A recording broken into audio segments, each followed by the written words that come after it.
हम भी इसी समर्थन में हैं कि यह बिल इसी सत्र में पास हो जाए।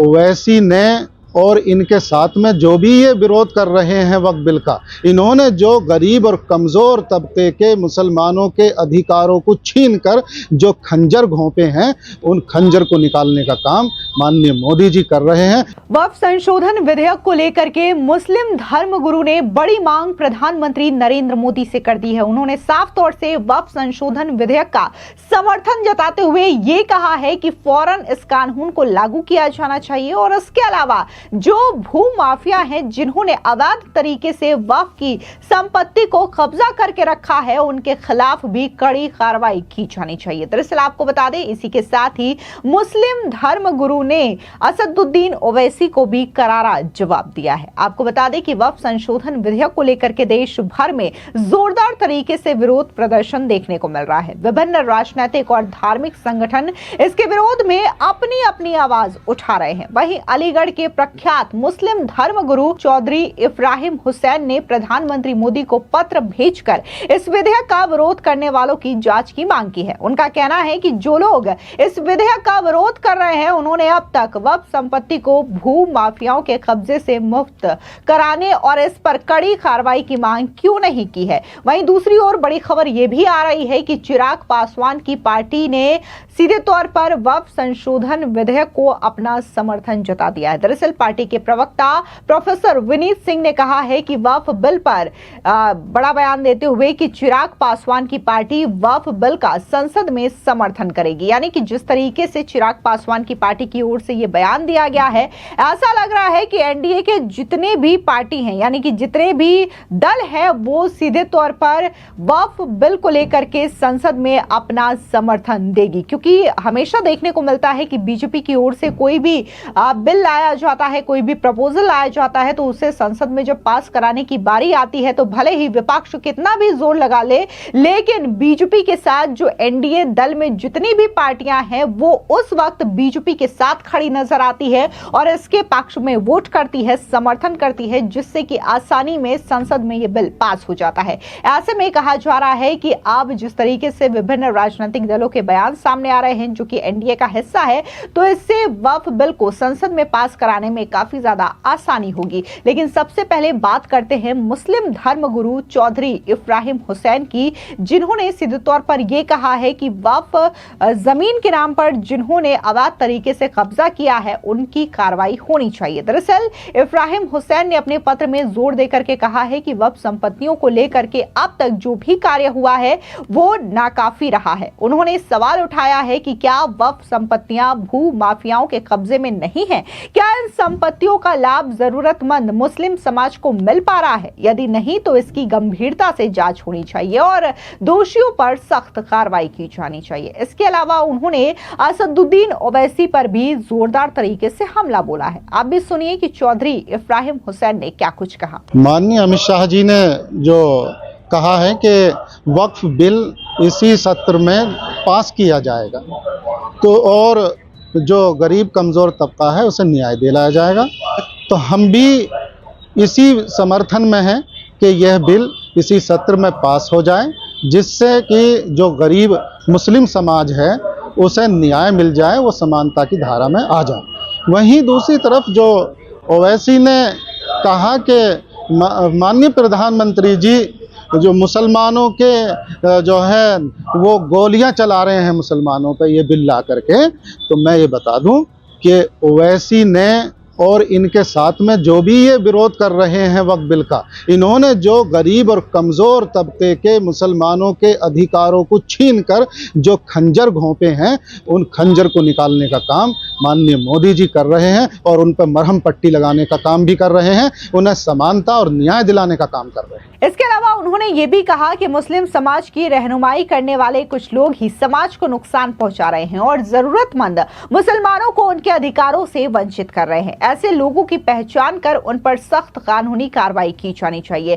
धर्मगुरु इब्राहिम हुसैन ने यह भी स्पष्ट किया है कि वक्फ संपत्तियों को सही ढंग से उपयोग में लाने की आवश्यकता है। मुस्लिम धर्मगुरु ने कहा कि यदि इन संपत्तियों का सही उपयोग किया जाए तो मुस्लिम समाज के गरीब, अनाथ और जरूरतमंद लोगों को शिक्षा, स्वास्थ्य और अन्य मूलभूत सुविधाएं उपलब्ध कराई जा सकती है। उन्होंने आरोप लगाया कि कुछ प्रभावशाली लोग और संगठन ही वक्फ संपत्तियों का दुरुपयोग कर रहे हैं और इसका सही लाभ जरूरतमंदों तक नहीं पहुंच पा रहा है। वक्फ संपत्तियों की स्थिति पर चर्चा करते हुए उन्होंने कहा कि देश भर में हजारों वक्फ संपत्तियां हैं, लेकिन इनका रखरखाव उचित रूप से नहीं किया जा रहा है। कई संपत्तियों पर भूमाफियाओं ने अवैध कब्जा कर रखा है, लेकिन इन पर कोई ठोस कार्रवाई नहीं की जा रही है। उन्होंने सरकार से ये मांग की है कि वक्फ संपत्तियों की स्थिति पर विस्तृत जांच कराई जाए और जिन लोगों ने इन पर अवैध कब्जा कर रखा है उनके खिलाफ भी सख्त से सख्त कार्रवाई की जाए। इसके अलावा उन्होंने मुस्लिम समाज के नेताओं और संगठनों से अपील की है कि वे इस मुद्दे पर राजनीति करने के बजाय समाज के कल्याण के लिए काम करें। उन्होंने कहा कि मुस्लिम समाज की बेहतरी के लिए आवश्यक है कि वक्फ संपत्तियों का सही उपयोग हो और इसका लाभ समाज के जरूरतमंद तबके को मिले। यदि ऐसा नहीं होता तो ये समाज के लिए एक बड़ा नुकसान होगा। इब्राहिम हुसैन ने प्रधानमंत्री मोदी को भेजे गए अपने पत्र में यह भी लिखा है कि वक्फ संपत्तियों के रखरखाव और उनकी सही उपयोग को लेकर के एक पारदर्शी नीति बनाई जानी चाहिए, जिससे कि इसका पूरी तरीके से जो संपत्ति है उसकी निगरानी सुनिश्चित की जा सके। ऐसे में आपको बता दें कि जहां चिराग पासवान के पार्टी के प्रवक्ता ने यह बयान दिया है कि चिराग पासवान की पार्टी संसद में सरकार के साथ खड़ी नजर आएगी, इस बिल के समर्थन में साथ खड़ी नजर आएगी, तो वहीं चिराग पासवान ने भी बाकायदा ये अपील की है मुस्लिम समाज के लोगों से कि वो किसी की बहकावे में न आए, बल्कि ये जो विधेयक है उसमें कई चरण में चर्चा की गई है। उसके बाद ही जेपीसी की जो मीटिंग की गई थी, जो कमेटी गठित की गई थी, उसमें कई तरीके के सुझाव आए थे, उसको ध्यान में रखते हुए ही इस विधेयक को बनाया गया है। ऐसे में इसे सुने, समझे और इसको अमल में लाए। सुनिए क्या कुछ चिराग पासवान ने कहा। मेरी समझ के परे है, आपके सदस्य उस समिति में मौजूद हैं, जेपीसी में मौजूद हैं, जितनी बातें आपको रखनी थी मौका सबको दिया गया। उसके बाद भी इस तरीके का माहौल बनाना, मतलब सोची समझी रणनीति के तहत विपक्ष के कई सांसद, कई नेता, कई दल ऐसे हैं जो ये माहौल बनाना चाह रहे हैं कि ये वक्फ संशोधन बिल जो है ये मुसलमानों के खिलाफ है।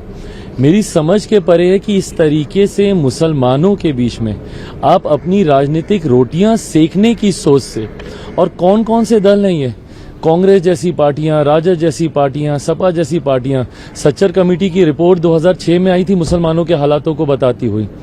2006 से पहले अधिकांश समय किन लोगों की सरकारें थी? केंद्र की अगर आप बात कर लें, कांग्रेस और कांग्रेस समर्थक सरकारें थी।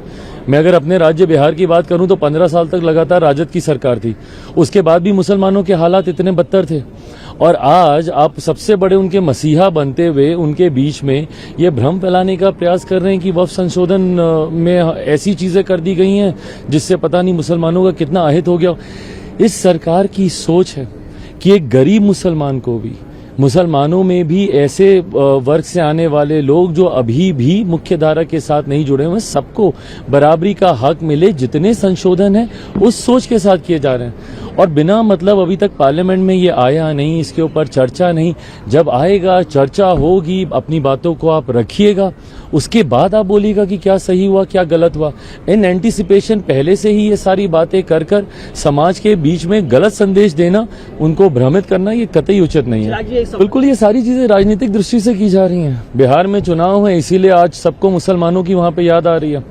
मैं तो पूछना चाहता हूं, मैंने तो कहा है कि भैया बताएं ना, सच्चर कमेटी की रिपोर्ट में क्यों ये बातें कही गई, बताएं, राजा जवाब देना कि भाई 15 साल तक लगातार आप सत्ता में थे ना, आपका तो समीकरण भी है भाई, आप तो एमवाई को एकदम सीना ठोक के आप बोलते हैं, तो उस एमवाई समीकरण में क्यों एम की हालत ऐसी रह गई? फॉर दैट मैटर वाई की भी हालत आपने कोई सुधारी नहीं है वहां पे, बट आपके एम की हालत इतनी खतर, इतनी बदतर क्यों हो गई? इसका जवाब इन लोगों के पास है नहीं। बट आज क्योंकि चुनाव आ रहे हैं, सब वहां पर जा रहे हैं हितैषी बनने के लिए। और ताज्जुब तो मुझे कई ऐसे मुस्लिम धार्मिक संगठनों से भी है कि भाई आप मुझ पे तो सवाल उठा देते हैं, आप एक ऐसे बेटे पे सवाल उठा रहे हैं जिसके पिता ने अपनी पार्टी को समाप्त कर दिया 2005 में मुस्लिम मुख्यमंत्री बनाने की बात कर।